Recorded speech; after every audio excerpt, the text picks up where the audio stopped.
In the King James Version of Psalms chapter 12, verse 6 and 7, we read, "The words of the Lord are pure words, as silver tried in a furnace of earth, purified 7 times.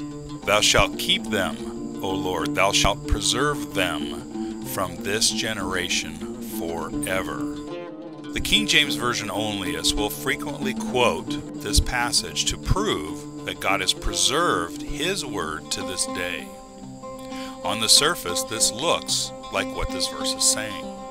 However, when we examine the grammar of the verse in Hebrew, we find out that this is not the case. The Hebrew word for words in verse 6 is imrot, and this is a feminine plural noun. In verse 7, the phrase preserve them is tishmareym, which literally means you will preserve them. It is the mem suffix that means them. However, this is the masculine plural, them. In Hebrew, like every other language, pronouns must match the gender of the noun it is describing. For instance, you would never say, "Where is my daughter? I can't find him."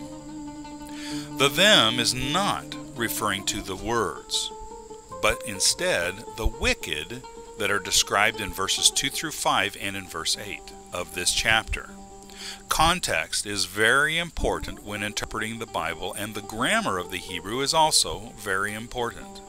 Anyone who violates the grammar of a verse to make it fit their theology is a deceiver.